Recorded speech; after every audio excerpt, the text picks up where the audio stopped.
অতি শীঘ্রই আল্লাহর কোরআন নিয়ে আমরা এগিয়ে আসছি ইনশাআল্লাহ। ইনশাআল্লাহ অতি শীঘ্রই আল্লাহর কোরআন নিয়ে তোদের সাথে মোকাবেলা করব আমরা। অতি শীঘ্রই আল্লাহর কোরআন এদেশের সর্বোচ্চ স্থানে নিয়ে পৌঁছে দিবেন ইনশাআল্লাহ। কোরআন ছাড়া বিকল্প, কোরআন ছাড়া অন্য কোনো গ্রন্থে, কোরআন ছাড়া অন্য কোনো পদ্ধতিতে, কোরআন ছাড়া অন্য কোনো রচিত মানুষের আইনে শান্তি নাই, এটা বাংলার সাধারণ মানুষ বুঝে গেছে। কথা কোন ঠিক কিনা? এটা বাংলার সাধারণ মানুষ বুঝে গেছে, আর বুঝার বাকি নাই। আমার ভাইরা, আমার বন্ধুরা, আমার ওমান নড়াইলবাসী, আল্লাহর কোরআনের মুআজিজা হলো, আল্লাহর কোরআনের মুআজিজা হলো, আপনি কোরআন শুনেছেন ১৫০০ বছর আগে কোরআন এসেছে। ১৫০০ বছর আগে কোরআন আপনাকে যেমনে করে আপনার সামনে কোরআনের মাধুর্যতা, কোরআনের সৌন্দর্য যেমনে করে উপস্থাপন করবে, আবার আজ থেকে যদি আরো ১৫০০ বছর পরে যদি একই কোরআনের আয়াত একই কোরআনের সূরা থেকে তেলাওয়াত করেন, এই একই সূরানের আয়াত একই সূরার তেলাওয়াতটা আপনাকে আপডেট তথ্য আপনার সামনে তুলে ধরবে। সেটার নামই হলো কোরআনের মুআজিজা। সুবহানাল্লাহ। ভাইরা আমার, বন্ধুরা আমার, আল্লাহর কোরআনের মুআজিজা আছে, মজা আছে, ভালো লাগা আছে। তবে সেই কোরআনের মজা যদি নিতে চান, কোরআনের মুআজিজা যদি নিতে চান, কোরআনের মজা যদি নিতে চান, কোরআন ভালো লাগা যদি নিতে চান, বন্ধু আমার, এই যে আপনি মাহফিলে বসলেন, এই যে কোরআনের মাঠের মধ্যে আপনি বসলেন, এই বসার পরে আপনার জীবনে তো বহু আলোচনা শুনলেন, বহু ওয়াজ শুনলেন। তো বন্ধু আমার, কোরআন যদি সারা জনম যদি আল্লাহর কোরআন যদি আমরা শুনি, আর এই কোরআন শোনা অবস্থায় যদি আমার আপনার বিবেককে যদি ঘুমন্ত রাইখা যদি তামাম জীবন কোরআন শুনে শুনে শেষ করি, আমার কোরআন আমারে আপনারে কখনো পরিবর্তন দিবে না। সেই ঘুমন্ত বিবেককে আপনি জাগ্রত করতে হবে, সেই ঘুমন্ত বিবেককে জাগ্রত করে কোরআন শুনতে হবে। তাহলে আপনি জাগ্রত বিবেক নিয়ে যদি কোরআন শোনেন, তাহলে আপনি ফায়দা পাবেন, মজা পাবেন, ভালো লাগা পাবেন। আর না হয় সারা জীবন কোরআন শুনতে পারবেন, কোরআন জানতে পারবেন, কিন্তু আপনি কিছু নিতে পারবেন না, কারণ আপনার বিবেক তো হলো ঘুমন্ত। আপনার বিবেক ঘুমন্ত। বন্ধু আমার, কথা বলতে একটু কষ্ট হবে, আহামরি তেমন কোনো ভালো করে আলোচনা আপনাকে দিতে পারবো না, কারণ কথা যে বলবো সে কথা বলায় আমার বড় কষ্ট হচ্ছে। যদিও নড়াইল জেলার এই যে প্রথমবারের মতো মাহফিল, বড় শখের মাহফিল ছিল, বড় আশা ছিল মাহফিল নিয়ে, কিন্তু জানে না কুলাতে আর হবে না, জানে তো কুলাতে হবে। ভাইরা আমার, বন্ধুরা আমার, এবার আসুন কথা লম্বা না করি, চতুর্থ দিকে না যাই, ডাইরেক্ট আল্লাহর কোরআনে একটু প্রবেশ করি। রাজি আছি মুসলমান? কোথায় প্রবেশ করব? কোরআনে। তো কোরআনে প্রবেশ করার আগে আগে বুঝে নেই যে কোন কোরআনে আমরা একটু প্রবেশ করি, একটু বুঝে শুনে প্রবেশ করি। শুধু তালের তাল লাগিয়া যদি আমি প্রবেশ করি তাহলে চলবে না। তালে আছে না, তালে তালে লাগলে হবে না, তালে আর বেতালে হলে চলবে না। হুশ ঠিক করে কোরআনে প্রবেশ করতে হবে। রাজি আছি মুসলমান? রাজি আছি? আসুন আমরা একটু কোরআনে প্রবেশ করি। এখন কোন কোরআন থেকে আমরা কথা শুনবো সেটা জানা দরকার আছে না নাই? আসুন, আমাদের সকলকে আল্লাহ পাক এমন একটি কোরআন দিলেন। বন্ধু, আমি কথা লম্বা করব না, বেশি লম্বা করব না, আমি জাস্ট আপনাকে আমি শুরুতে শোনায়া দেই, একটু বিবেককে জাগ্রত করি। ঘুমন্ত বিবেক তো প্রায় সময় ঘুমিয়ে যায়, সেই ঘুমন্ত বিবেককে আমি একটু জাগ্রত করতে চাই। আমরা এমন কোরআনুল কারিমে প্রবেশ করতে যাচ্ছি যেই কোরআন আল্লাহ পাক শুরুতে আপনাকে আমাকে, সেই কোরআনের শুরুতে আল্লাহ পাক আমাকে আপনাকে জানিয়েছেন, তুমি এমন কোরআনে প্রবেশ করলা যে কোরআনে আদৌ পর্যন্ত কোনো সন্দেহ। আল্লাহ রাব্বুল আলামিন বলেন, যালিকাল কিতাবু লা রাইবা ফীহি, এমন একটি গ্রন্থ, এমন একটি কোরআন, এমন একটি কিতাব, এমন একটি আল্লাহ পাকের কালামুল্লাহ, যেই কালামুল্লাহ কোরআনুল কারীমের প্রবেশের আগে, হে মুসলমানের সন্তান, হে মুসলমানের সন্তান, কোরআনে প্রবেশ করার আগে তুমি নিজের সজ্ঞানে তুমি প্রবেশ করো। আর যালিকাল কিতাবু লা রাইবা ফীহি, এই আয়াতটা পড়ে পড়ে সে আয়াত বুঝে, অর্থ বুঝে, ব্যাখ্যা বুঝে তারপরে প্রবেশ করো। যদি এই আয়াত না বুঝা যদি তুমি কোরআনে প্রবেশ করো রে আল্লাহর গোলাম, যদি কোরআনে প্রবেশ করো রে আল্লাহর বান্দা, তোমার কোরআনে প্রবেশ করার ভিতরেও তোমার বিবেক হবে ঘুমন্ত। জাগ্রত করতে হলে কিভাবে করব? তাহলে আল্লাহ পাক কোরআনে শুরু করলেন, প্রবেশ করলেন। যে কোরআনে এখন প্রবেশ করব, আল্লাহর কোরআন থেকে আপনাদেরকে কথা শোনাবো, যেই কোরআন শুরুতে আল্লাহ পাক জানিয়েছেন, বান্দারে তুমি এমন কোরআনে প্রবেশ করেছ, তুমি এমন কোরআনে প্রবেশ করছ, তুমি এমন কোরআনের ভিতরে তুমি প্রবেশ করতেছ, যেই কোরআনে তো সন্দেহ তো অনেক দূরের কথা, সন্দেহের কোনো অবকাশ আছে নাই। তাহলে এই কথার উপরে কি কারো সন্দেহ আছে? কথা কয় না কে? আছে সন্দেহ? এখন কোরআনের শুরুতে যদি বলে যালিকাল কিতাবু লা রাইবা ফি, ও মুসলমানের সন্তান, আল্লাহ পাক সর্বপ্রথম শুরুতে যদি তোমাকে বলে যালিকাল কিতাবু লা রাইবা ফি, সন্দেহ দূরের কথা, সন্দেহের কোনো অবকাশ নাই, তুমি এমন কোরআনে প্রবেশ করলা। এই কোরআন যখন প্রবেশ করার পরে কোরআন যা বলবে তাই হলো, এতটাই বাস্তব, এতটাই সত্য, এতটাই ধ্রুব সত্য, এর উপরে কোনো সত্য আসমানের নিচে জমিনের উপরে নাই। এখন যদি সত্য যদি স্বীকার করলাম, কোরআন যদি সত্য, এই আয়াতের উপরে যদি ঈমান আনলাম, ঈমান নাই আয়াতের উপরে, এমন কেউ আছেন? আছেন ভাই? নাই।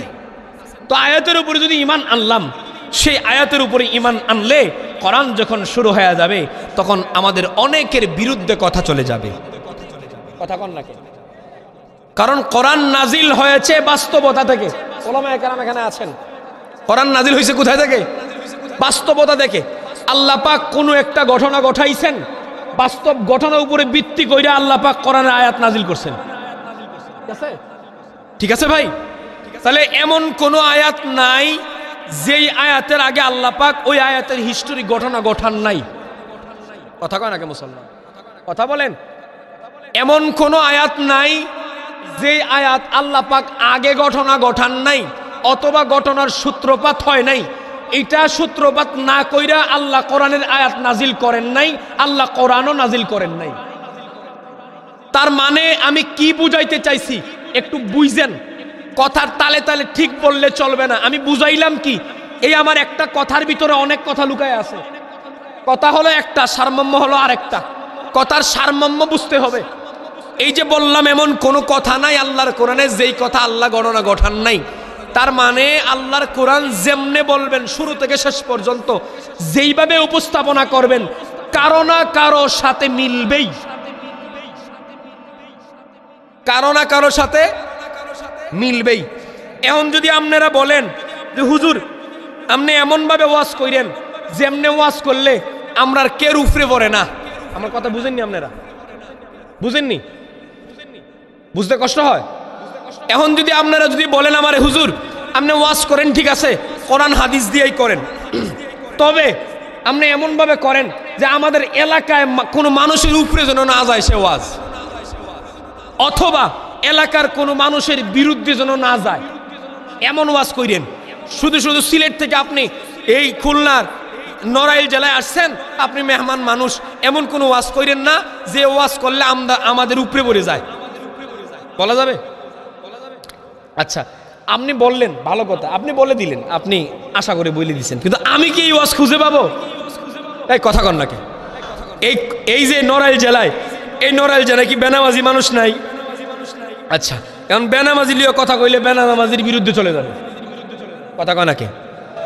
সুদখোর নাই, সুদখোরের বিরুদ্ধে কোরআন দিয়ে কথা কইলে সুদখোরের বিরুদ্ধে চলে যাবে। সুরবাটপান নাই, ধর্ষক নাই, তারপরে কথায় আপনার ওয়াদা খেলাফ করে মুনাফিক নাই, বেঈমানি মুহারাম নাই।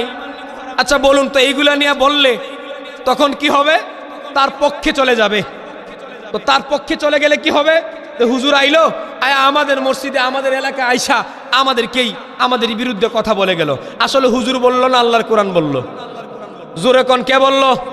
আরো জোরে বলেন কে বলল? এ কারণে আজকে আমরা কোরআন মানতে মাঝে মাঝে কিছু মানুষের কষ্ট হয়।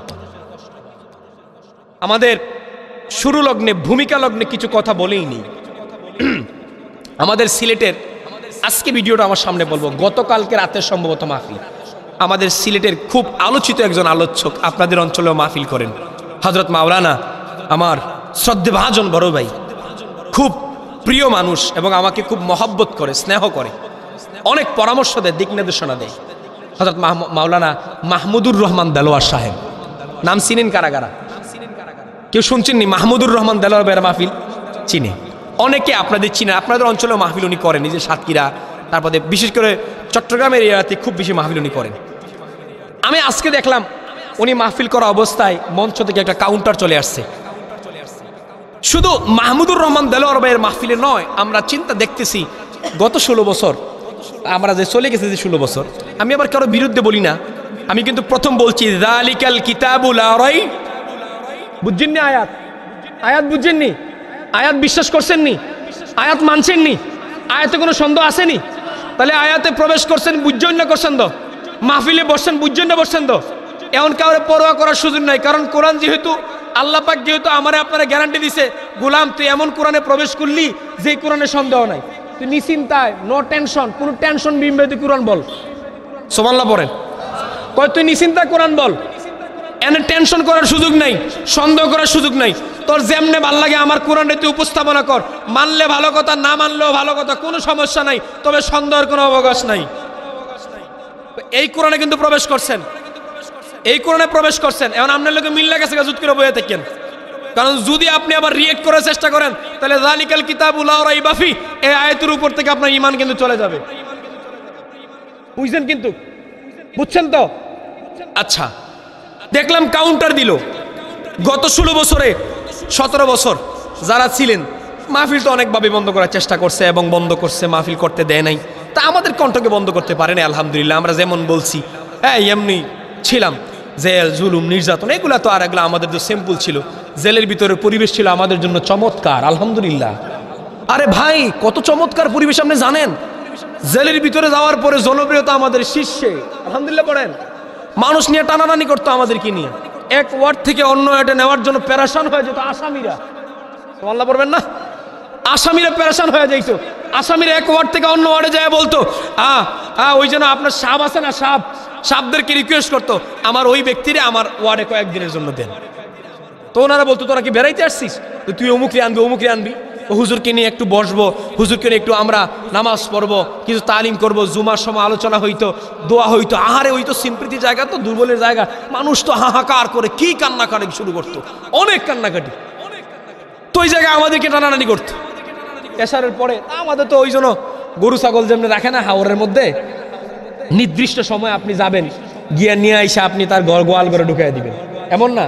জেলের পরিবেশ আল্লাহ মাফ করুক, মিডিয়া তো কোন কথা না কোন কথা লাগায়, আমাদেরকে গরু ছাগলের সাথে তুলনা করি নাই, বুঝেন? কিন্তু কথা বলতে ভয় লাগে, তুলনা করি নেই। তো একই রকম ভাবে জেলের ভিতরের পরিবেশ হলে এমন, সাইডে দিল, যখন আপনার সময় হইলো আবার এক সাইডে দৌড়ে এনে আবার রুমে ঢুকে তালা মারি দিল। এই রুমের ভিতরে সব আপনার একেবারে যা আছে সব এখানে। যারা ছিলেন, যারা গেছেন, তারা তো অভিজ্ঞতা। আর যতটুকু শুনেছি আপনাদের খুলনা বিভাগ খুব ইসলাম প্রিয়, আন্দোলন প্রিয় মানুষ, যতটুকু শুনেছি, তো অভিজ্ঞতা অনেকের থাকারই কথা। তারপরে আপনাদের দেখলাম যখন ঢুকাই দিত তো অবসর সারা রাত, অনেকে খেলাধুলা করতো, এশারের জামাতের পরে পরে, সালাতের পরে পরে বসতো, হুজুর একটু তালিম হোক, একটু কোরআন হাদিসের একটু কথা হোক। আহারে, মানুষের এত মায়া, এত মহাব্বত। জেল থেকে যখন সারা পাই তখন মানুষের কান্না, আসামিদের কান্না, কত আসামি কয় হুজুর দোয়া করেন, ভালো হয়ে যাবে হুজুর দোয়া। আর সবচেয়ে বড় কথা হলে জেলের ভিতরে আসামিদের 100%-এর মধ্যে আপনার মোটামুটি 85% মানুষ আসলে বিনা দোষে জেল কাটছে। তাও একবার বেহুদা, বেহুদা তো হবেই। মামলা করছে আমার নামে, দৌড়ে পুলিশ নিয়ে আমার নিয়ে অ্যারেস্ট করে জেলে নিয়ে ঢুকাই দিল। এখন মামলা কৌড়ে বিচারাধীনে চলতেছে। একটা সময় মামলা বিচারাধীনে সাক্ষী প্রমাণ হয়েছে, সর্বশেষ গিয়ে মামলা বলল যে আপনি নির্দোষ, আপনারা খালাস করলাম। আচ্ছা, নির্দোষ করার আগেই যে জেলগুলো কাটলাম, এগুলো কেন কাটলাম? বিচারের পদ্ধতি এমন, দোষ করে না কেন আগে আপনার কাফারা দেওয়া শেষ। আর যাক, এদিকে গেলে আবার কথা লম্বা হয়ে যাবে, বলবেন হুজুর এসে কিসের গল্প দিয়ে কি শুরু করলো, তেলাওয়াত করলো কি আর বললো কি। যাই হোক, আমি বলতেছিলাম যে ওই সময়ও সর্বোচ্চ ক্ষমতার প্রয়োগ দেখায়া তারা কিচ্ছু করতে পারে নাই। পারছে? শুধু তাই না, বাংলাদেশের অসংখ্য মাহফিলে গুলি করার দৃষ্টান্ত আছে। কথা কন নাকি মুসলমান? আছে কিনা ভাই? আছে কিনা? গুলি করেও মাহফিল বন্ধ করতে পারে নাই। আমাদের সিলেটেও কম মাহফিল বন্ধ হয় নাই, সারা বাংলাদেশে মাহফিল কম বন্ধ করে নাই। ওলামায়ে কেরামদেরকে স্বাধীনভাবে কথা বলতে দেওয়া হয় নাই, আমরাও কথা বলতে পারি নাই। কিন্তু না, মনে রাখবেন এটা 5 তারিখের আগে নয়, 5 তারিখের পর। ওই সময় আল্লাহর কোরআন যেমন ছিল, আজও আল্লাহর কোরআন একইভাবে আছে। ওই সময় যেমনি করে কোরআন বলেছি, এখনো তার চাইতে দ্বিগুণ শক্তিশালী হয়ে আল্লাহর কোরআন বলবো। বন্ধু, আজও পর্যন্ত মাহফিলের আশপাশ থেকে বারবার কাউন্টার আসে। আমি দেলোয়ার ভাইয়ের একটি মাহফিল আলোচনা আসরের সময় দেখলাম, আমি দেখে আমার খুব কষ্ট লাগলো। সাথে থেকে ওই দলের কোন দলের নেতা নাম আমার নিলাম না, সমালোচনা করার দরকার নেই, কারণ ওই দলের অবদান এই মাহফিলে আছে। কথা কন নাকি? কারো বিরোধের কোনো সুযোগ নেই, কারণ আমার ওই দলের ভাইয়েরা অসংখ্য টাকা পয়সা দিয়ে মাহফিলে আয়োজন করেছেন। তাহলে কেন তাদের বিরোধিতা আমি করব? কোন দলের প্রচারণার জন্য আমি এখানে আসিনি। কিন্তু আমি বলবো আল্লাহ কারস্তে এই মাহফিলগুলোর মধ্যে অন্তত ওলামায়ে কেরামদের আলেমদের পাশে বসে কাউন্টার দেওয়ার সাহস আর কইরেন না। জাতি কিন্তু অনেক ধৈর্য ধারণ করছে, জাতি কিন্তু অনেক ধৈর্য ধারণ করছে। জাতিকে আর রাগান্বিত করবেন না। জাতি যদি পাগল পারা হয়ে যায়, জাতি যদি রাগান্বিত হয়ে যায়, তাহলে এই জাতি এই ময়দানে আপনাদের শেষ পরিণতি ময়দান থেকেই করে দিবে। ইজ্জত নিয়ে বাড়িতে যেতে পারবেন না, ইজ্জত নিয়ে বাড়িতে যেতে পারবেন না। সতর্ক করি, নিজের ইজ্জতকে বজায় রাখা মাহফিলে আসেন। কোরআনের প্রাথমিক জ্ঞান নাই, কোন সাহসে আপনি আলেমদের কথার সাথে আপনি কাউন্টার দেন? আপনার থেকে কথা শেখার জন্য এখানে আসি নাই, পরামর্শ দেন। সুযোগ আছে যদি কোরআন জানেন, আপনি কোরআন জানেন না, বুঝেন না, আপনাদের কি পরামর্শ? দেলোয়ার ভাইয়ের মাহফিলে দেখলাম কাউন্টার দেয়। দেলোয়ার ভাই সাধারণ কোনো মানুষ না, সাধারণ 8-10টা বক্তার মতো বাজারি বক্তা না। আমি দেলোয়ার ভাইকে কাছ থেকে চিনি। বাংলাদেশে যদি তাকওয়াবান ইখলাসওয়ালা যদি কোনো বক্তা গণতে চান, আল্লাহর জন্য যারা কাজ করে, যদি আপনি বাংলাদেশে যদি বক্তা গণতে চান, তাহলে মাহমুদুর রহমান দেলোয়ার ভাইকে গণতে হবে, মাহমুদুর রহমান দেলোয়ার ভাইকে গণতে হবে। শুধু তাই না, ইসলামী আন্দোলনের কঠিন সময় নেতৃত্ব নিয়েছেন আমাদের সিলেট মহানগরীতে। ওনারে নিয়া যেমনি তেমনি মঞ্চে আপনি কথা বলবেন। আগেও কয়েকটা মাহফিলে আমি দেখলাম অসংখ্য বক্তাদের মাহফিলে কাউন্টার দেওয়া হয়। এই দেলোয়ার ভাই অসংখ্য মাহফিলে কাউন্টার দিয়েছেন। আমি বলবো শুধু দেলোয়ার ভাই কেন বললাম, আজকে সরল হইল, দেলোয়ার ভাইয়ের ভিডিওটা আমার সামনে পড়ছে। আমি এই নড়াইল থেকে আওয়াজ দিলাম, শুনে রাখেন।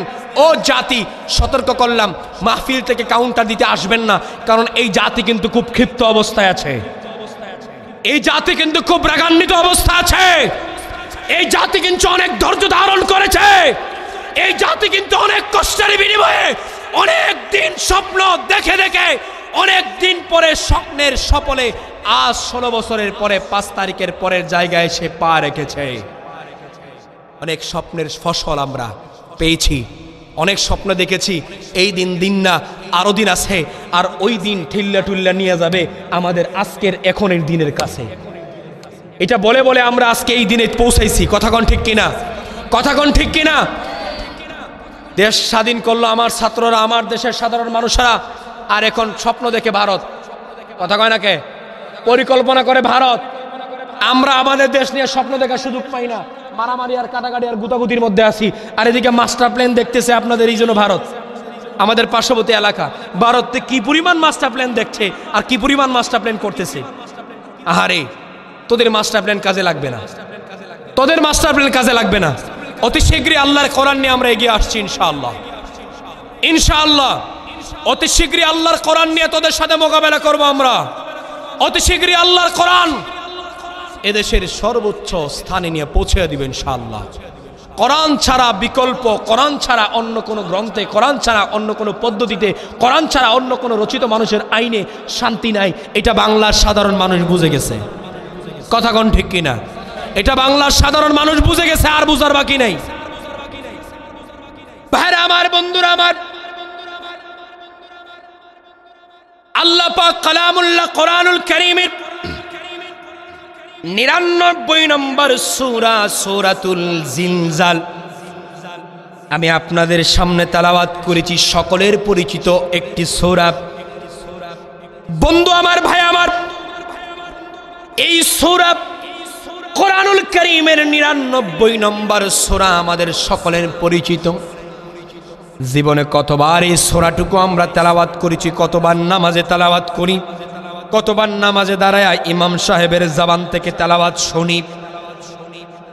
বড় গুরুত্বপূর্ণ একটি সূরা আল্লাহ রাব্বুল আলামিনের কোরআনুল কারীমের সূরা জিলজাল। এই সূরার মধ্যে অনেক চমৎকার বিষয়গুলোকে তুলে ধরেছেন, ফোকাস করেছেন। আল্লাহর বান্দাদেরকে, আল্লাহর গোলামদেরকে আল্লাহ পাক অবগত করেছেন, আল্লাহ পাক ইনফরমেশন করেছেন। যেমন করে আজকের মাহফিল আপনাদের মাঠে, আজকের মাহফিলকে ঘেরাও করে করে দীর্ঘদিন ধরে আপনারা প্রচারণা করেছেন, দীর্ঘদিন ধরে এই আশপাশ এলাকার মধ্যে প্রচার করেছেন, পোস্টারিং করেছেন, মানুষদেরকে অবগত করেছেন। নড়াইল আজকের এই বিপিএম জামে মসজিদ প্রাঙ্গণে মাহফিলের মাঠে বিশাল বড় মাহফিল হবে।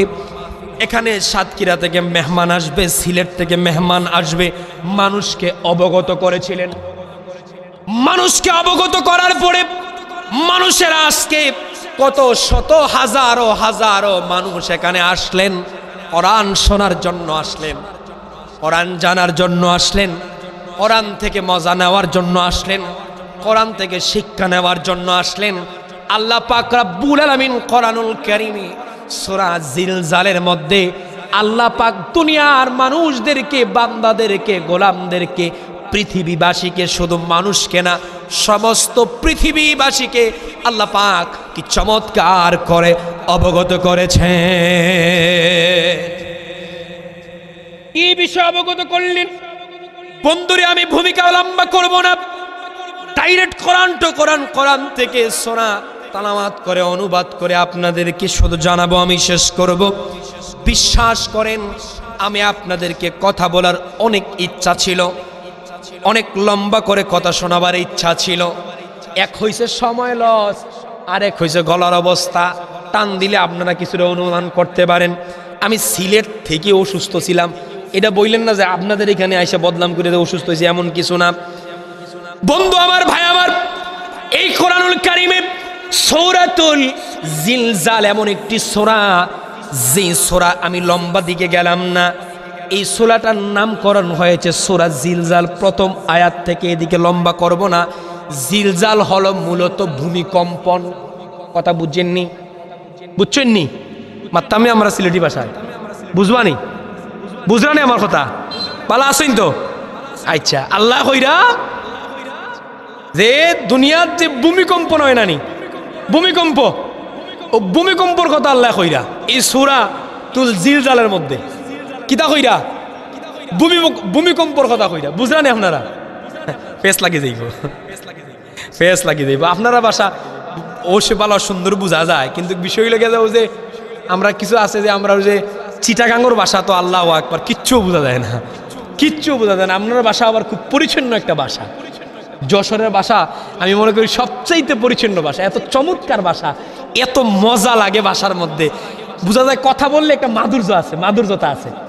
অথবা খুব মনে করেন খুব দূরের মানুষ, কথা বলার সাথে মনে হয় খুব আপন মানুষ। আমি দেখলাম গতকালকে তো যশোরে ছিলাম, দেখলাম যে ওনাদের যে ভাষাটা বোঝা যায় অনেক আপন, খুব পুরাতন পরিচিত মানুষ। আর বোঝা যায় আমরা যে সিলেটে যে মানুষের সাথে অনেক দিন সম্পর্ক কইরে, অন্তরঙ্গ কইরে, আত্মীয়তা করে এরপরে যে সম্পর্ক তৈরি করতে পারি না, তার চাইতে দ্বিগুণ তারা ভাষা দিয়ে তৈরি করে দেয়। তো আল্লাহ পড়বেন না? আল্লাহু আকবার বলেন। ভাষার যে মাধুর্যতা, যশোরের ভাষা হচ্ছে সবচাইতে পরিচ্ছন্ন ভাষা। আলহামদুলিল্লাহ পড়ে, খুব পরিচ্ছন্ন একটা ভাষা। শুধু ভাষা না, আমি দেখলাম টোটাল যশোর আমার নড়াইলে, এই যে আমি আমার যে একটা অভিজ্ঞতা থেকে দেখলাম, খুব কর্মঠ মানুষ আপনাদের এলাকার আশপাশে মানুষগুলি, খুব কর্মঠ, এবং চাষাবাদের দিক দিয়ে আরো পরিচ্ছন্ন। শুধু চাষাবাদ যে চাষ মানে আপনি ফসল শুধু উৎপাদনের জন্য কাজ করেন না, বরঞ্চ এত পরিচ্ছন্নভাবে চাষাবাদ করে, সেটা আমার আসলে আগে জানা ছিল না, এত সুন্দর। আলহামদুলিল্লাহ। তো এদিকে না যেয়ে আমরা মূল কথায় যাই। বন্ধু আমার, আল্লাহ পাক সূরা জিলজালের মধ্যে ভূমিকম্পের কথা বলছেন। আপনাদের এলাকায় ভূমিকম্প হয়েছে নি? হয়েছে? আপনারা কথা বলেন না কেন? আমার সাথে রাগ নাকি? রাগ করছেন আমার সাথে? কথা বুঝতে কষ্ট হয়? আরে বেচারা মনে করছিলেন যে সিলেটতে বক্তা আসবে, না জানি কেমন বক্তা, টাইন্না টুইন্না মোটামুটি আমাদেরকে কাট করে ফেলবে, কান্দায় টান্দায় ফেলবে। হ্যাঁ, এখন তো হুজুর কি শুরু করলো, মতা ওয়াজের কোনো তাল খুঁজে পাচ্ছি না। মনে মনে এমন ভাব আসতে পারে, কি করবেন, ওয়াজ দর সব জায়গায় সব রকম ওয়াজ দর হয় না। আল্লাহ পাক তৌফিক দেখ কিছু কথা বলার, যাই বলবো ইনশাল্লাহ একটু শুনবেন, মাঝে মাঝে হা না, ইয়েস নো, সুবহানাল্লাহ, আলহামদুলিল্লাহ তাসবিহ একটু পড়বেন, তাহলে ভালো লাগবে আমার কাছে আর কি। একটু কথা বললেন, আর একটু পিছনে অনেকে আছে, একটু সামনে আগেও বসবেন ইনশাল্লাহ আলোচনার মধ্য দিয়ে। আমার ভাইরা, আমার বন্ধুরা, তো আল্লাহ পাক সূরা জিলজাল, এই সূরা ভূমিকম্পের একটা সূরা, ভূমিকম্পন, তবে এটা দুনিয়ার ভূমিকম্পের কথা আল্লাহ বলেন নাই। আমি শর্টে, আমি আমাদের ভাষায়, মানে আমরা বুঝতে যেমনি সহজ হবে এই ভাষায় একটু কথা বলবো ইনশাল্লাহ। বলা যাবে? আমরা শুনবো কোরআনের ভাষায়, ডিরেক্টলি আমরা অনুবাদ না করে আমরা আমাদের ভাষায় একটু দেখব দুনিয়ার ভূমিকম্প আর আল্লাহ পাকের ওই যে কিয়ামত গঠিত হবে ওই সময়ের ভূমিকম্প, একটু আমরা দেখার চেষ্টা করব। আল্লাহ পাক এই কোরআনুল কারীমে এই সূরায় রব্বুল আলামিন ভূমিকম্পের কথা বলেছেন, তবে সেটা দুনিয়ার ভূমিকম্প নয়।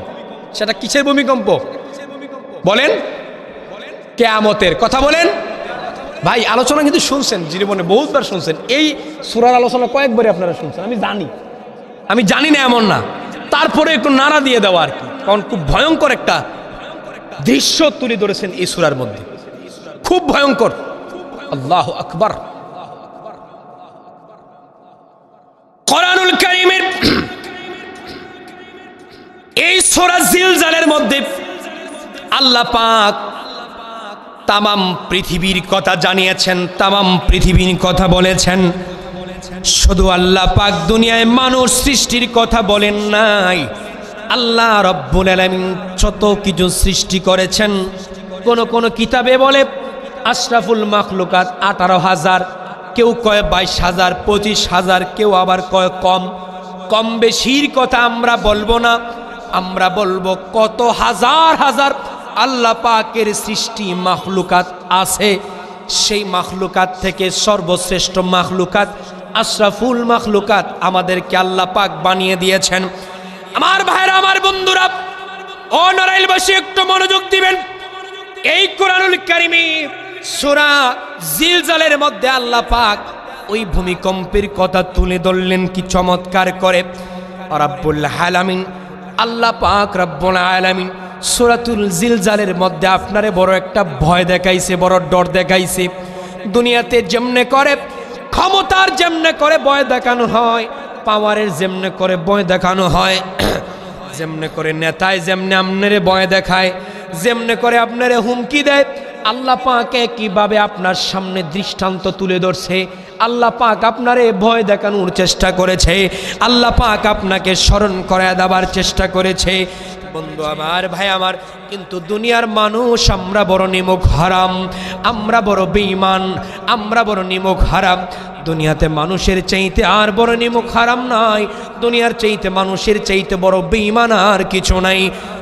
বন্ধুরে আমার, ভাইরে আমার, আল্লাহর ঘোষণা হলো এই দুনিয়ায় সর্বশ্রেষ্ঠ মাখলুকাত হলো আশরাফুল মাখলুকাত। একে আল্লাহ বলেন উলাইকা কাল আনআম। আল্লাহ রাব্বুল আলামিন আল্লাহ রাব্বুল আলামিন একই কোরআনে আল্লাহ পাক কিন্তু আপনারে আমারে 4 পাওয়ার জানোয়ারের চাইতে আরো নিকৃষ্ট বলছেন। ছাগলনাকে আহারে, ওই আল্লাহ পাক যে আল্লাহ নিজে বললেন আমরাই দুনিয়ার শ্রেষ্ঠ জাতি, আবার একই আল্লাহ আমাদেরকে বললেন আমরাই দুনিয়ার সর্বনিকৃষ্ট জাতি। আমার ভাইরা, আমার বন্ধুরা আমার, এই আল্লাহ পাক আমারে আপনারা একটু ভয় দেখালেন, একটু ডর দেখাইলেন, একটু আতঙ্কিত করলেন। বান্দারে অন্তত পক্ষে সূরা জিলজাল দিলে, জিলজাল পড়লে, জিলজাল শুনলে, জিলজালের মানেটা বুঝলে আমার আল্লাহর একটা বান্দার জন্য হেদায়েতের জন্য যথেষ্ট। এখন না কে পুরা কোরআন দিয়ে হেদায়েত হওয়ার দরকার নাই তো। হেদায়েত এমন একটা জিনিস আল্লাহ পাকের দেওয়া, আল্লাহ দিলে তো হবে, কিন্তু হেদায়েত পাওয়ার জন্য পুরা কোরআনের প্রয়োজন নাই। এমন একটা বিষয় হেদায়েত, এমন একটা বিষয় হেদায়েত পাওয়ার জন্য ছোট্ট বিষয় দরকার। যেমন আমরা দুনিয়া ছেড়ে চলে যাব, একদিন মায়ার জিন্দেগি ত্যাগ করে দুনিয়া ছেড়ে অন্ধকার কবরে যাব, এটাই একটা কথাই যথেষ্ট হেদায়েতের জন্য। কথা কন নাকি? জীবনে যত ওয়াজ শুনতেন, সব ওয়াজ শোনার কারণ ঘেরাও করছে একমাত্র মরণের উপরে ভিত্তি করে। মরবেন, মৃত্যুবরণ করবেন, জান্নাত আছে জাহান্নাম আছে। জাহান্নাম থেকে বাঁচার জন্যই মূলত এত ওয়াজ, জাহান্নাম থেকে বাঁচার জন্যই মূলত এমনি চলা, জাহান্নাম থেকে বাঁচার জন্যই জীবনে একটু যাচাই বাছাই করে চলা, জাহান্নাম থেকে বাঁচাই করার জন্যই আমার সুদ ঘুষ থেকে বাঁচাই করে চলা, হালাল হারাম দেখা শূন্য চলা, তারপরে নামাজ রোজা আপনি মাইন্না চলা, আপনি ইবাদত বান্দেগি করা, আল্লাহর গোলামি করা। মূল কারণ তো হলো জাহান্নাম থেকে বাঁচা আর জান্নাত পাওয়া, সেটাই তো। আর জান্নাত জাহান্নাম পরে, এর আগে হলো আমাদের মরণ, আমাদের মৃত্যু। এই মৃত্যুর চাইতে বড় কোনো ওয়াজ আছে? আমি আপনি একদিন মারা যাব, এর চাইতে কোনো বড় ওয়াজ আছে? কি ওয়াজ শুনবেন আপনি? কি ওয়াজে আপনার হেদায়েত হবে? যে আপনার পাশের লোক আজকে গিয়া ঘুমাইলেন, রাত্রে পাশের লোক হুট করে দুনিয়া ছেড়ে বিদায় নিল, সকালে শুনলেন আহারে অমুকে দুনিয়া নাই। এটা শোনার পরে আপনি আফসোস করলেন, আহারে কেমনে সম্ভব, হাসাই দুনিয়া থেকে চলে গেছে, আহারে রাতকে কথা বলছে আমার চোখে ভাসতেছে। এমন হয় না আমাদের? হয়, আপনার চোখে ভাসতেছে, কিন্তু চোখে ভাসার পরেও আপনার পরিবর্তন হইল না, আপনি ভয় পাইলেন না, আপনার সাথের মানুষ চলে গেল, আপনার হেদায়েত আসলো না, এই মৃত্যুতে আপনার হেদায়েত আসলো না, আর আপনি ওয়াজে এসে হেদায়েত খুঁজেন। ওয়াজ দিয়ে আপনার হেদায়েত হবে? হবে ভাই? এই ওয়াজ দিয়ে হেদায়েত হবে? কে বলেছে হেদায়েত হবে? যেই মৃত্যু, পাশের মৃত্যু যেটা আপনাকে হেদায়েত দিতে পারলো না, সেই মৃত্যু আপনাকে হেদায়েত দিতে পারলো না, অন্য কোনো ওয়াজও আপনারা হেদায়েত দিতে পারবে? আল্লাহ রাব্বুল আলামিন ডাইরেক্ট চলে যায় সেখানে, আর নাজিলকৃত সময় ভূমিকা নিয়ে টানবো না। আল্লাহ পাক, আমরা একটু ডাইরেক্ট একটু আলোচনায় প্রবেশ করি বন্ধু আমার, ভাই আমার। সে আয়াতে আল্লাহ পাক কোরআনুল পূর্ণাঙ্গ সূরার মধ্যে আল্লাহ পাক দৃষ্টান্ত একটা স্থাপন করলেন, আমাদেরকে বললেন যে ভূমিকম্পের কথা। একটা দিন হবে যেদিন ভূমিকম্পন হবে, যেই ভূমিকম্পটা দুনিয়ার মতো 2 সেকেন্ড 3 সেকেন্ড 4 সেকেন্ড হবে না, সেই ভূমিকম্পটা 1 মিনিট 1.5 মিনিট হবে না, হতেই থাকবে, নড়চড় করাই শুরু করবে। আল্লাহ পাক বলেন ইযা জুলজিলাতিল আরদু জিলজালাহা, এমন একটা দিন যখন পৃথিবীকে আপন কম্পনে ঝাঁকিয়ে দেওয়া হবে, এমন করে ঝাঁকিয়ে দেওয়া হবে, এমন করে ঝাঁকুনি দেওয়া হবে। জালজালা, জালজালা, জালজালা করা, জালজালা মানে কম্পন তৈরি করা, এমন করে কম্পন তৈরি হবে, এমন করে কম্পন তৈরি হবে, এমন করে নড়চড় করে তৈরি করা হবে। ভূমিকম্পের নাড়াচাড়ার লগে তো আপনার এক একটা অংশ নড়ে। যেমন সিলেটে ভূমিকম্প হইলে আপনারা বলতে পারেন না, আপনাদের নড়াইলে ভূমিকম্প হলে আমরা সিলেটে অনেক সময় বলতে পারি না। এই ভূমিকম্প যদি আধা মিনিট যদি থাকে, 1 মিনিট যদি থাকে, কত বড় বড় বিল্ডিংগুলো ধসে পড়ে যায়, কত বড় বড় অট্টালিকা পাহাড়গুলি ধসে পড়ে যায়, কত বড় বড় কোটি কোটি টাকা খরচ করে, কত রড কত ইট দিয়া কত স্ট্রং করে করে এত বড় বিল্ডিংগুলো একটু অল্প সেকেন্ডের ব্যবধানে একটু জালজালা হলে, একটু জালজালা হলে, এই ভূমিকম্প যদি একটু হয় তাহলে আপনার বিল্ডিং ভেঙে চুরমার হয়ে যায়। কিন্তু কিয়ামতের ময়দান যে আল্লাহ পাক ইযা জুলজিলাতিল আরদু জিলজালাহা, আল্লাহ পাক কোন ভূমিকম্পের কথা বললেন? এই ভূমিকম্পটা যেমনে করে শুরু হবে, যেই ভূমিকম্প শেষ হওয়ার কোনো কথা আমার আপনার আল্লাহর নবীও বলেন নাই, আমার আল্লাহ পাকও বলেন নাই। এই ভূমিকম্প চলতেই থাকবে, ধ্বংস আপনার হতেই শুরু করবে।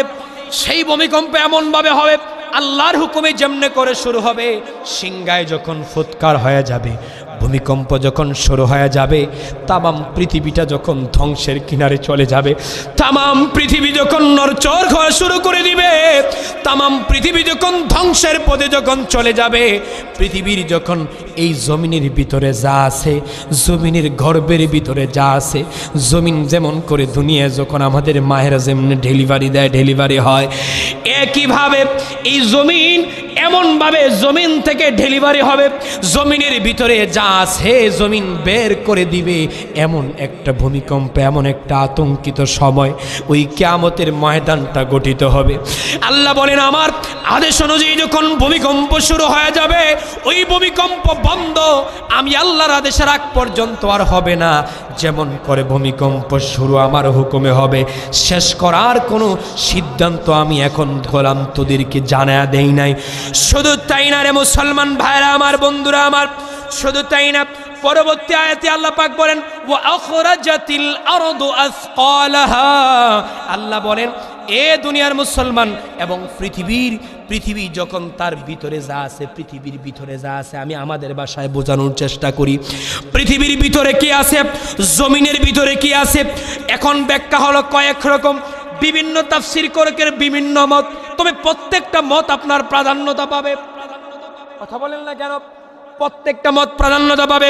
পৃথিবী যখন তার ভিতর থেকে, এই পৃথিবী, এই জমিন যখন তার ভিতর থেকে সমস্তগুলা যখন বের করে দিবে, কি বের করে দিবে? কখনো কোনো মুফাসসির, কখনো তাফসীর করেছেন যে সংবাদ বের করে দেবে, কখনো বলেছেন তার ভিতর থেকে যা আছে সব, মানে পৃথিবীতে যা আছে, পৃথিবীর আসমানের নিচে, জমিনের নিচে যা আছে সব বের করে দিবে, পৃথিবীর যা আছে খোলামেলা আপনার সামনে প্রকাশ করে দিবে। অনেক রকম ব্যাখ্যা মুফাসসিরিনে কেরামেরা করেছেন। বন্ধু আমার, আমরা আমাদের ভাষায় বোঝানোর চেষ্টা করি, একটু বোঝার চেষ্টা করি। এই যে আল্লাহ পাক কম্পন তৈরি করবেন, জালজালা, যখন ভূমিকম্প শুরু হবে তখন পৃথিবী সমস্তগুলো বের করে দিবে। পৃথিবীর ভিতরে যা আছে, যত কিছু পৃথিবীর ভিতরে, যা গাছপালা, নদী নালা, খাল বিল এবং জমিনের নিচে যত রকমের মৃত ব্যক্তিরা আছে, মৃত যারা দুনিয়া থেকে চলে গেছে, আয়াতের ব্যাখ্যা অনুযায়ী কোনো কিছু বাকি থাকবে না, সবগুলারে বাহির করে কিয়ামতের দিকে তাদেরকে মাঠের দিকে দৌড়ায়া বাহির করে দিবেন। আমার ভাইরা, আমার বন্ধুরা, কি চমৎকার করে আল্লাহ পাক এই ভূমিকম্পের দৃষ্টান্ত আমাদের সামনে তুলে ধরলেন। গোলাম, তুমি ভয় পাবা, তোমার ভিতরে অন্তরের মধ্যে ভয় লাগবে, তোমার অন্তরের ভিতরে ঢল লাগবে। ওয়াকালাল ইনসানু মা লাহা, আল্লাহ পাক কি চমৎকার বলেন, ওই সময় পৃথিবী বলবে, এই সময় দুনিয়ার মানুষগুলো শুধু বলবো কি হলো। মানুষ অবাক হয়ে যাবে। এই সময় তো মানুষ অবাক হবে, তার কারণ হলো কি? কারণ এই দুনিয়া অসংখ্য মানুষ আছে, আমরা কোরআন শুনেছি, কোরআন বুঝেছি, কিন্তু কোরআনের অনেক বিষয়গুলো আমরা বিশ্বাস করতে পারি নাই। যেমন অনেক নাস্তিকেরা আছে, আল্লাহর কোরআন এখনো বিশ্বাস করতে পারে না। আল্লাহর কোরআনের কোনো আয়াতে তার ফটকা লাগে, কোরআন কিয়ামত নিয়ে তার প্রশ্ন জাগে, আখিরাত নিয়ে তার প্রশ্ন জাগে, আছে না এমন কথা? কোন নাকে? এই যে নাস্তিকদের কথা শুধু আমাদের মুসলমানদের কথা নয়, তামাম পৃথিবীবাসীর কথা আল্লাহ পাক বলছেন। এদিন মানুষ বলবো কি হয়ে গেল, নাস্তিকেরা বলবে কি হয়ে গেল, মুমিনেরা বলবে কি হয়ে গেল।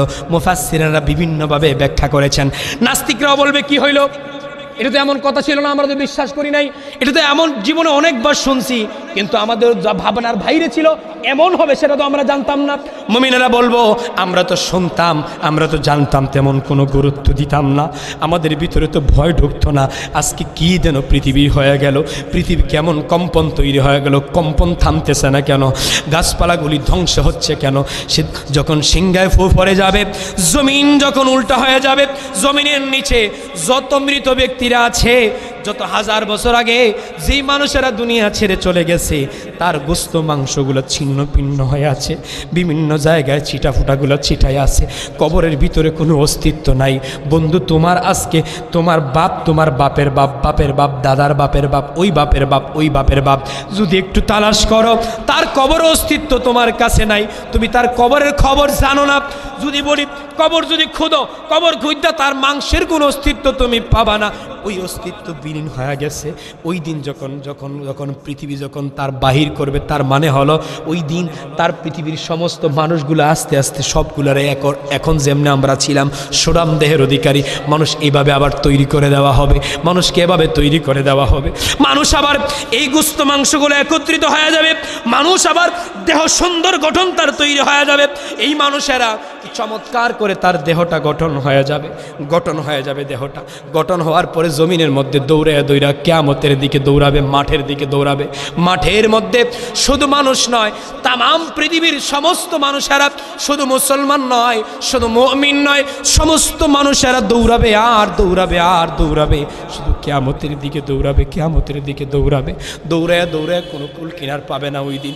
এদিকেও তাকাবে, ওই দিকেও তাকাবে, কারে কে কখন দেখবে, কি কেমনে দেখবে সেটা দেখার সময় নাই। ও নড়াইলবাসী, ও নড়াইলের আমার বন্ধুরা, শোনো রে বন্ধু শোনো, আমার সূরা জিলজালের মধ্যে আল্লাহ পাক তোমারে ভয় দেখিয়েছেন, তোমারে ডর দেখাইছেন, তোমারে জানায় দিছেন, তোমারে অবগত করেছেন। আল্লাহ পাক তোমারে অবগত করছে। কেমনে অবগত?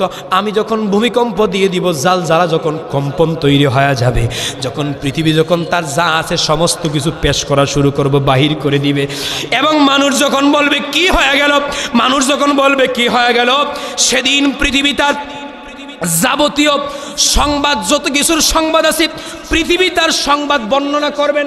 যেমন আল্লাহ পাক কি চমৎকার করে বলেন, ইয়াউমা ইযিন তুহাদ্দিসু আখবারাহা, এদিন পৃথিবী তার সংবাদকে উপস্থাপনা করবেন। পৃথিবীকে আল্লাহ পাক জবান খুলে দিবেন, পৃথিবীর বিভিন্ন বিভিন্ন সৃষ্টিগুলার জবান আল্লাহ পাক ওই দিন খুলে দিবেন। দলে দলে মানুষ, এমন বি আন্না রাব্বাকা আওহা লাহা, ওই দিন মানুষেরা কি শুরু হয়ে যাবে, দলে দলে মানুষগুলি কেমন দল? মুসলমানের দল একরকম, মুমিনের দল একরকম, চোরের দল, বাটপারের দল, কাফিরদের দল, দলে দলে বিভক্ত হয়ে যাবে।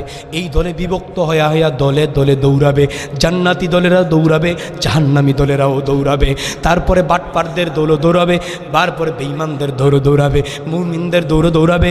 এই মানে দৌড়াইতে দৌড়াইতে দলে দলে মানুষ দৌড়াইয়া কিয়ামতের মাঠের দিকে রওনা হয়ে যাবে।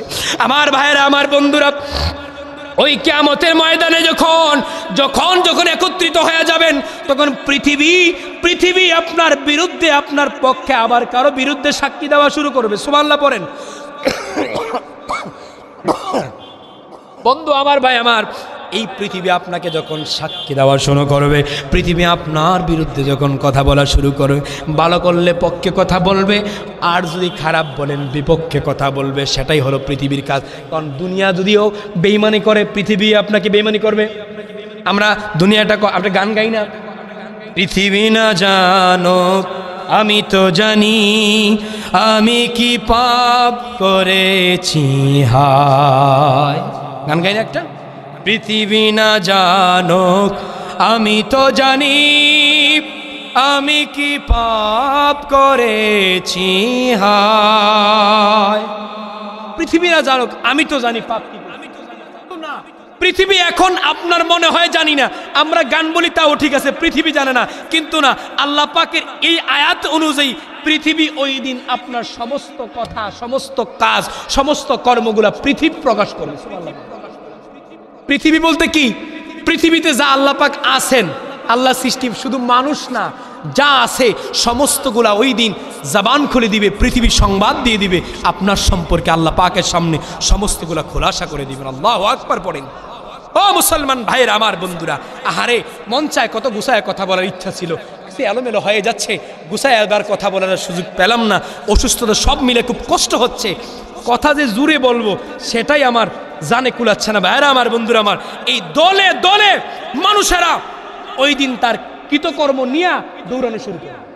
দলে দলে তার কৃতকর্ম নিয়ে কি করবে? দৌড়ানো শুরু করবে। দৌড়াইতে দৌড়াইতে ইয়াউমা ইযিন ইয়াসদুরুন নাসু আশতাতাল লিউরাউ আমালাহুম, ওই দিন দলে দলে মানুষ যাইবে, যার যার কৃতকর্ম নিয়ে দৌড়াবে, দৌড়ে আগে এক জায়গায় জমা হয়ে যাবে। আহা, এমন একটা দিন, ওই দিনটা হবে। এই দিনের কথা আল্লাহ পাক বলছেন সূরা জিলজাল, এটার মধ্যে অনেক গভীরোক্ত কিছু কথা আছে, এদিকে যেতে পারবো না। বন্ধু আমার, ওই দিনটা কেমন?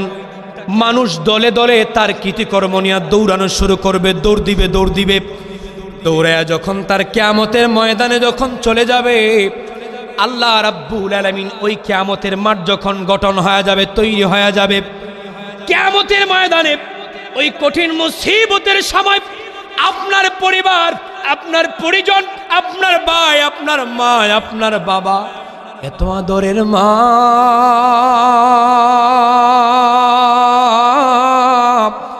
এত আদরের বাবা, এত আদরের ভাই, এত আদরের সহধর্মী, এত আদরের স্ত্রী সন্তানেরা, আহারে কত আদরের মানুষ ছিল। যেই মা রাতের বেলা না গেলে খাবার খাইতে পারতো না, আপনার অপেক্ষায় বেকুল হয়ে যাইত। যেই মায়ের জীবনে কত কষ্ট দিয়েছেন, এত কষ্ট দেওয়ার পরেও মা আপনারে কষ্ট দেয় নাই, বদদোয়া দেয় নাই। আহারে এই মা, ওই বাবা কিয়ামতের দিন কিন্তু আপনার সাথে দেখা হবে না এমন না, আল্লাহ রাব্বুল আলামিন ইচ্ছা করাইয়াই আপনার লগে দেখা করাবেন। কারণ সেই ইচ্ছা করে দেখা করাবেন, সেটা কেন বললাম? কারণ আল্লাহ পাক ওই রাব্বুল আলামিন কিয়ামতের দিনে মায়ের সাথে দেখা হবে আমার আল্লাহ বলেছেন, বাবার সাথে দেখা হবে আমার আল্লাহ বলেছেন, ভাইয়ের সাথে দেখা হবে আমার আল্লাহ বলেছেন, আপনার স্ত্রীর সাথে দেখা হবে আমার আল্লাহ বলেছেন, আপনার আত্মীয় স্বজনের সাথে দেখা হবে আমার আল্লাহ বলেছেন। শুধু এমনি দেখা হবে বলেন নাই, আল্লাহ বলেন ওয়া উম্মিহি ওয়া আবিহ, মা তোমারে বলবে, বাপরে মায়ের কাছে গিয়া বলবা, ও মা আমি তোমার সন্তান, মা মায়ার সন্তান, আদরের সন্তান, মহব্বতের সন্তান রে মা, মাগো আমি আজকে বড় বিপদে পড়ে গেছি। মা মা বলবে সন্তান রে সন্তান, বড় বিপদে পড়ে গেছি, একটু আমলের জায়গায় ফটকা লেগে গেছে, আটকে গেছি। বাবারে তুই তো আমার সন্তান। মা ডেকে বলবে, আল্লাহর বক্তব্য হলো ওয়া উম্মিহি, মায়ের কথা আমার আল্লাহ বলছে না রে ভাই, আমি না, আমার আল্লাহ কয় ওয়া আবি, শুধু মায়ের কথা বলে বাদ দেই নাই, আব্বার কথাও বলছেন। আব্বারে দৌড়ে বলবা, বাপ তোমারে ধরবে, বাবারে তোর জন্য কত কষ্ট করলাম, জীবনে নামাজ ছাড়লাম, কত দুর্নীতি করলাম, হালাল হারাম চাই নাই, তোরে সুখে রাখার জন্য, তোরে ভালো রাখার জন্য। বাপও দৌড়ে যাবে, বাবারে আমি একটু আমলের জায়গায়, আমল নামার জায়গায় একটু আটকা পড়ে গেছি, একটু বিপদে পড়ে গেছি, তুই আমার একটু দিতে পারলে আমি মনে একটু আটকে একটু ছুটে যেতে পারবো। সন্তান চোখের পানি ছেড়ে দিয়ে কান্না করে বলবে, বাবা গো, আমি নিজেই তো আজকে বড় কষ্টে আছি রে বাবা, আমি একটুর জন্য নিজেই আটকা পড়ে গেছি রে বাবা, যদি পারো, জীবনে তো আমারে বড় মহব্বত করেছ, জীবনে বড় আদর করেছ, বড় মায়া করেছ, বাবা গো তুমি যদি পারো আমার একটু দিয়ে সহযোগিতা করো, আমার আমল নামা একটুর জন্য আটকা পড়ে আছি। ওয়া উম্মিহি, মায়েরে কইবে, মা তুমি একটু আমারে দাও, একটু বাঁচাও। মা কইবে, না রে বাপ আমি জানি না, আমি পারবো না, পারলে আমারে একটু দাও। এমনি করে মায়ের কথা বলে, বাবার কথা বলে, ও সাহিবাতিহি ওয়া বানি, একের পর এক আল্লাহ রাব্বুল আলামিন এমনি স্ত্রীর কথা বললেন, সন্তানদের কথা বললেন, কারো কথা বাকি রাখেন নাই। কোন মায়ার পিছনে তুমি দৌড়াও, কোন সন্তানের পিছনে তুমি দৌড়াও, কোন সন্তান সহধর্মীর দিন কাছে তুমি দৌড়াও। বন্ধুরে মায়ার দরকার আছে, ভালোবাসার দরকার আছে, তবে আমার আল্লাহর চাইতে ভালোবাসা তাদের বদি না। কারণ কিয়ামতের দিন তোমার স্ত্রীও তোমারে ধরবে, তুমিও স্ত্রীর ধরবা, কিন্তু ওই দিন এমন একটা পরিস্থিতি হবে যেদিন তুমি কইবা তুমি কে, আমি কয়াম আমি কে, কেউ কেউ রে চিনবে না। আহারে কত কঠিন মুহূর্ত না জানি হবে। ও মুসলমান জাতি, কোথায় দৌড়াচ্ছ তোমরা? আজ আমাদের হুঁশ ঠিক নেই। ইসলাম তোমাকে কোথায় ডাকছে? কোরআন তোমাকে কোথায় ডাকছে? তুমি যাচ্ছ কোথায়? আহারে এই কোরআন তোমাকে বর্ণনা দিচ্ছে, তোমাকে বারবার তালাশ করতেছে, কোরআন তোমাকে ডাকতেছে। আরে সূরাতুল জিলজাল, এই সূরাতুল জিলজাল দিয়ে তো তোমার অবগত করে, আল্লাহ তো জানায় দেয়, গোলাম রে এটা তো এই দুনিয়া, যেই দুনিয়া আমার হুকুমের অল্প সময়ের ভিতরে, তোর দুনিয়ায় যে ভূমিকম্প, এই ভূমিকম্প না, আমার ভূমিকম্প তামাম দুনিয়াটাদের ধ্বংস হয়ে যাবে। দলে দলে দৌড়ে তোরা আসবি। শুধু তাই না, কিয়ামতের মাঠ পর্যন্ত যখন দৌড়ে আসবি, আল্লাহ পাক শেষে কিন্তু আয়াতে সমাধানও দিছে। যখন আসবা তখন বললেন, কিয়ামত মাঠ পর্যন্ত দৌড়ে আসার পরে আল্লাহ বলছেন, ফামান ইয়ামাল মিসকালা যাররাতিন খায়রান ইয়ারা, এদিন জাররা পরিমাণ যদি ভালো কাজ নিয়া তোরা যদি আমার মাঠে আসস, কিয়ামতের ময়দানে যদি উপস্থিত হস, জাররা, আরে জাররা কারে কয়, জাররা কারে কয়? আরে তাফসীর করকরা তো বিভিন্নভাবেই বলেছেন। কেউ তো বলেছেন পিঁপড়ার চাইতে ছোট, কেউ তো বলেছেন মাটির মধ্যে হাত দিয়া মাটিরে তুমি মুইসা ভালো করে পুইসা ফালাই দিছো, হালকা আছে লাইগা যেটা দেখতে পাও না, সেটারও বলেছেন। আরে জাররা কারে বলেন? আরে তাফসীরে জালালাইনি তো বলছেন জানালার টিনের ছিদ্র আছে না ভাই? টিনের ঘর আছে না আপনাদের এখানে? টিনের ঘরের যে ছিদ্র আছে না, ছিদ্র, ছোট্ট ছিদ্র প্রায় সময় থাকে না, এই ছিদ্রর সাথে সকালবেলা দেখেন সূর্যের সাথে সরাসরি একটা আলো কানেক্ট হয়। একটু খেয়াল করে দেখেন, ঠিক আছে নি ভাই? মিলছে নি? এটা তাফসীর করক চমৎকার করে আমাদেরকে বোঝানোর জন্য এভাবে লিখছেন তাফসীরে জালালাইনে। বলছেন এ পরিমাণ যে সূর্য থেকে টিনের যে ছিদ্র পর্যন্ত চিকন করে একটা র্যাক পড়ে, র্যাক আমরা তো র্যাক বলি, র্যাক পড়ে, টানা করে পড়ে। ওই ছিদ্রটা মধ্যে চারপাশে কিচ্ছু দেখা যায় না, সূর্যের আলো চিকন ছিদ্রের মধ্যখানে যখন যতটুকু আলো আছে চিকন, তার ভিতরে হালকা হালকা ধুলা কোনি কিছু বালি উঠতেছে দেখা যায়। বুঝছেন নি আপনারা? আপনাদের মনে হয়েছে নি? এই ছিদ্রের মধ্যে থেকে যে ছোট ছোট ধুলা কোনি বালিগুলা যেমনে করে দেখা যায়, ছিদ্র ছাড়া যেমনে করে দেখা যায় না। চতুর্থ পাশে হালকা হালকা ধুলাবালি কিন্তু উড়ে, কিন্তু চোখে কাভারেজ করে না। কিন্তু সূর্যের আলোর কারণে এই ছিদ্রে, চিকন ছিদ্রের মধ্যে থেকে, ছিদ্রের মধ্যে লম্বা যে রেকের মধ্যে হালকা করে ধুলাবালি যখন উড়ে, তাফসীরে জালালাইন উদাহরণ দিয়ে বললেন, উদাহরণ দিতে গিয়ে বললেন এই পরিমাণ হলো জাররা, এটারে বলা হয়। এই পরিমাণ ভালো কাজ নিয়ে যদি কিয়ামতের ময়দানে তুমি যাও, তুমি যদি পৌঁছাও, এই পরিমাণ ভালো কাম যদি নিয়ে তুমি পৌঁছাও, এটা তো তাফসীর জালালাইন বলছি। তবে বর্তমান তাফসীরের ব্যাখ্যাগুলো তারা কেমনে করে জানেননি?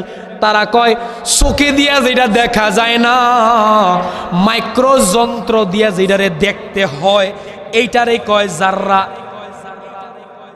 এই জাররা পরিমাণ অপকর্ম নিয়ে যদি, ভালো কাজ নিয়ে যদি তুমি কিয়ামতের ময়দানে যদি আল্লাহর কাছে যদি গিয়ে তুমি দাঁড়াও, আল্লাহ বলেন ফামাইয়ামাল মিসকাল যাররাতিন খায়রান ইয়ারা। এই জাররা পরিমাণ ভালো কাম নিয়ে যদি তুমি আল্লাহর দরবারে যদি কিয়ামতের ময়দানে তুমি দাঁড়াও, সেই ভালো কামের প্রতিদান আল্লাহ পাক তোমার দিবেন না, শুধু দেখাবেন। সুবহানাল্লাহ পড়েন।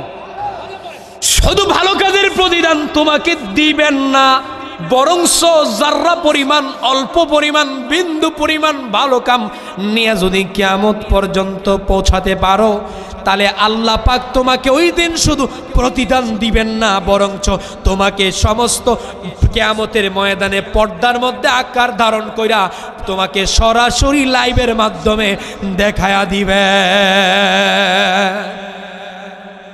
আল্লাহ পাক বলেন ওয়ামান ইয়ামাল মিসকালা যাররাতিন শাররান ইয়ারাহ। আল্লাহ বলছেন যদি অপকর্ম নিয়ে এই পরিমাণ, যেই পরিমাণ ভালো কাম, এই পরিমাণ মন্দ কাজ লইয়া যদি তুমি আমার আল্লাহর কাঠগড়ায় যদি যাও, কিয়ামতের ময়দানে যদি যাও রে গোলাম, আমার আল্লাহ রাব্বুল আলামিন ওই কিয়ামতের ময়দানে শুধু সেটার প্রতিদান তোমার অপকর্মের দিবেন না, শাস্তি শুধু দিবেন না, অপকর্ম যেগুলা করছো সেগুলা পর্দার মধ্যে তোমারে দেখায়া দেখায়া তোমারে তোমার শাস্তির জন্য উপযুক্ত করে দিবেন। অপকর্ম ভালো করো আর মন্দ করো, পুরাটাই তোমাকে আল্লাহ পাক দেখাবেন। নিজের চক্ষুষ, নিজের চোখ দিয়ে দেখবা, নিজের দুইটা নয়ন দিয়ে দেখবা। ও ভাইরা আমার, বন্ধুরা আমার, মুসলমান জাতি, আমাদের হুঁশ ঠিক নাই। আমরা কোথায় পড়ে আছি? আমাদের হুঁশ হয়েছে আমরা মুসলমান। কেমন মুসলমান? আমার বাপ মুসলমান ছিল, দাদা মুসলমান ছিল, তার আগের পুরুষ মুসলমান ছিল, তার সুবাদে আমরা মুসলমান হয়েছি, আর কিচ্ছু আমাদের মধ্যে নাই। এই মুসলমানের পরিচয় দিয়া, এই মুসলমানের পরিচয় দিয়া আপনি আল্লাহর কাছে পার পাবেন না রে ভাই। বন্ধু, নিজেকে সচেতন করুন, নিজেকে বাঁচান। এই যে সামনে আসছে রমাদান, 11 বছর শয়তান গুনাহ করাইলো, আর এই 1 মাস, এই যে শাবান মাস চলতেছে না, এই শাবান মাস এমন একটা মাস, আয়েশা রাদিয়াল্লাহু তাআলা আনহা বলেন, আমি রসুলকে দেখি নাই পুরো 12 মাসের মধ্যে রমাদানুল মুবারক মাস ছাড়া এত রোজা রসুল কোন মাসে রাখছে যত রোজা এই শাবান মাসে রাখছে। সুবহানাল্লাহ পড়েন। প্রস্তুত হওয়ার সময় রমাদানে প্রবেশ করছেন, এই রমাদান আসাগের প্রস্তুত হয়ে আপনি এখন গুনাহ ক্ষমা করে প্রবেশ করেন, এবং যে অপেক্ষা করেন রমাদানে গিয়ে গুনাহ ক্ষমা করাবেন না। রমাদানে গিয়ে আপনি শুধু আপনার আমলনামা ভরপুর করার সময়, গুনাহ ক্ষমা করাইবার সময় তো এইখান না, রমাদান মাস না, এখন গুনাহগুলো ক্ষমা করে নেন। বন্ধুরে, এই কিয়ামত হলো এমন, এই কিয়ামত কঠিন, এই কিয়ামত কেমন আমার আপনার ধারণার বাইরে, তার ভিতরে আরও কত তত্ত্বরে ভাই আছে, কঠিন, কত কষ্ট লাগে, কত ভয় লাগে যখন কিয়ামতের দৃষ্টি, যখন দৃশ্যগুলো আমাদের সামনে যখন আসে, আমরা যখন পড়তে বসি। এই সূরার মধ্যে আরও চমৎকার বিশ্লেষণ কথা আছে ভাই, অনেক লম্বা। আমি তো শুধু দৌড়ে দৌড়ে শুধুমাত্র অনুবাদ, উলামা এখানে আলেমরা আছে তারা দেখছে, শুধু আমাদের ভাষায় যেমনি শুধু অনুবাদ করতে হয় অনুবাদ করে দৌড়াইছি। একটা আয়াতের ভিতরে যে কি সারমর্ম লুকে আছে, কি কথাগুলো লুকে আছে, আল্লাহু আকবার, অবাক হয়ে যাবেন। নাস্তিকরা কোরআনের মধ্যে মজা খুঁজে পায় না, সত্যতা খুঁজে পায় না। কি মজার বিষয় আছে, এক একটা আয়াতের ভিতরে কি লুকায় আছে, কিন্তু সময় কম সংক্ষিপ্ত, এক একটা আয়াতে প্রবেশ করলে অনেক সময়ের ব্যাপার। শুধুমাত্র অনুবাদ করে আপনাদের কি বুঝালাম যে আয়াতের ভিতরে আল্লাহ পাক প্রথম বললেন এই পৃথিবীর যখন কম্পন তৈরি হবে আল্লাহর হুকুমে, তখন এই পৃথিবী যখন তার যা কিছু আছে সব বাইর করে দিবে। যেমন পৃথিবীর নিচে, জমিনের নিচে যা আছে তাও বাইর করবে, জমিনের উপরে যা আছে সবগুলো বাইর করে, তারপরে যখন মানুষ অবাক হয়ে যাবে, কি হয়ে গেল, কি হয়ে গেল, মানুষের প্রশ্ন জাগতে শুরু হবে। এক কথায় বলছি, মানুষের প্রশ্ন জাগা শুরু হয়ে যাবে, কি হয়ে গেল, এমন হচ্ছে কেন পৃথিবী। তখন মানুষ দলে দলে অন্তর্ভুক্ত হয়ে যাবে, দলে দল একত্রিত হয়ে তার অপকর্ম নিয়ে কিয়ামতের দিকে দৌড়ানো শুরু হবে। তখন কেননা সেই দিন, কেননা তার কারণ হচ্ছে আল্লাহ পাক, আল্লাহ রাব্বুল আলামিন সেই প্রতিপালক, যেই মালিক হুকুম দিবেন, সেই হুকুমের উপর নির্ভর করে আপনার এই কার্যকলাপগুলো শুরু হয়ে যাবে, সিংহায় ফুৎকার হয়ে যাবে।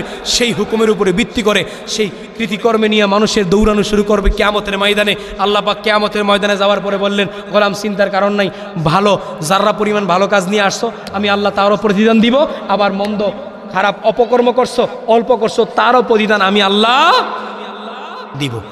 সর্বশেষ এ কথা বলে আমাদেরকে শান্ত করলেন।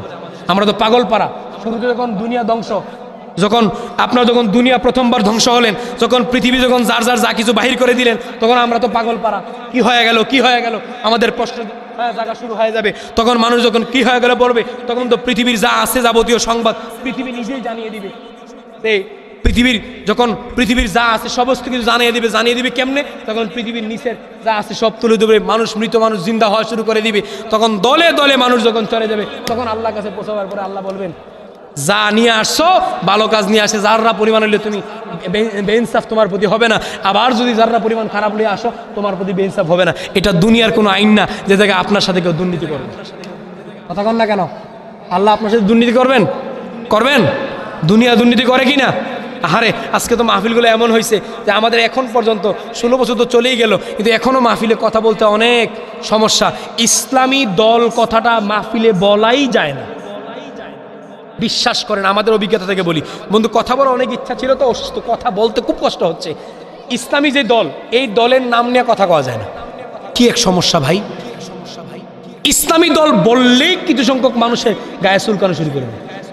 তো ইসলামী দল তো কোনো একটা দলরে নির্দিষ্ট করে আমরা বলি না, বলছি তো ইসলামী দলের দরকার আছে না নাই? আরে ভাই, ইসলাম রাজনীতি তো আমরা আল্লাহর কোরআন থেকেই শিখেছি, রাজনীতি আল্লাহর কোরআন শিখিয়েছেন। তোমাদের মনোনীত রাজনীতি আমরা শিখি নাই, তোমাদের কাছ থেকে রাজনীতি আমাদের শিখতে হবে না। অথচ ইসলাম কথাটা বলা যায় বিভিন্ন জায়গায়। হুজুর ইসলাম কথাটা আপনি ইসলামী দল কেন বলেন? তো এই কথা আমি বললাম, আমার ব্যাখ্যায় বলি কেন তাদের গায়ে লাগে, কারণ তারা যেই দল করে এই দলের সাথে ইসলাম নাই। কথা কন না কেন?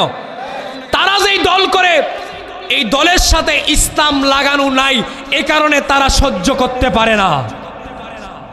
নড়াইলবাসী আওয়াজ করে জানায় গেলাম, এই ইসলামওয়ালার দেশে, কোরআনওয়ালাদের দেশে যেই জমিন ইসলামের বিনিময়ে, ইসলামের জন্য যেই জমিন রক্ত নিয়েছে, সকলে পড়ি আলহামদুলিল্লাহ, আরো জোরে পড়ি আলহামদুলিল্লাহ।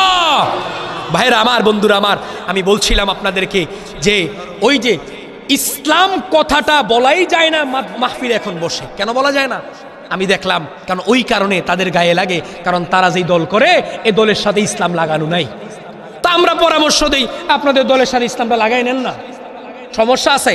ইসলাম কি আমার বাপের, কোনো ব্যক্তির, কোনো একজন ব্যক্তির উপরে নির্ভর করে ইসলাম দিছে আল্লাহ? আল্লাহ সবার জন্য দেন নাই? তো আপনি মুসলমান, আপনার দলের সাথে ইসলাম লাগাই দেন না কেন? আপনার গায়ে চুলকায়? ইসলাম কথাটা বলাই যায় না। অথচ আপনি কেমনে চিন্তা করেন? শুধু চিন্তা করে লাভ নাই বন্ধু আমার, ভাই আমার।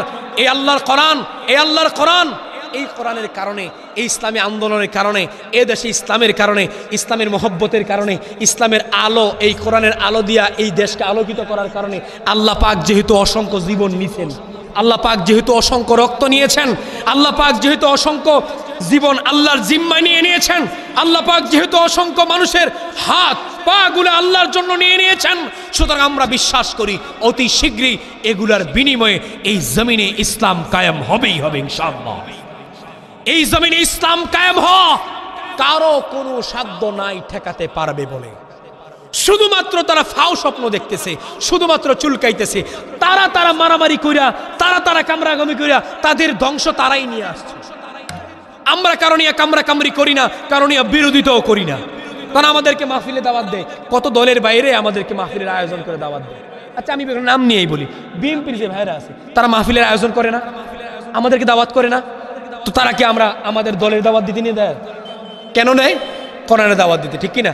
তো আমরা কেন তাদের বিরোধিতা করবো? কারণ তারা টাকা দিয়া মাহফিল করায়, বিরোধিতা তারা করে না। কিন্তু ওই যে প্রথমে বলেছিলাম যালিকাল কিতাবুল লা রাইবা ফি, কোরআনে প্রবেশ করার পরে তোমার মাইন্ড সেট আপ করতে হবে। এমন কোরআনে তুমি প্রবেশ করেছো যে যেইভাবে বললো আল্লাহর কোরআন, যেইভাবে তোমাকে উপস্থাপন করা হলো, তোমার সাথে মিললেও মানতে হবে, না মিললেও মানতে হবে। কারণ তুমি কোরআনের প্রবেশের শুরুতে মুহূর্তে তুমি স্বীকারোক্তি দিয়ে কোরআনে প্রবেশ করেছো। যালিকাল কিতাবুল লা রাইবা ফি, কোনো সন্দেহ নাই, অবকাশ নাই, আমার সাথে মিললেও কোরআন সত্য, না মিললেও সত্য, আমার পক্ষে গেলেও কোরআন সত্য, আমার কোরআন বিপক্ষে গেলেও আল্লাহর কোরআন সত্য।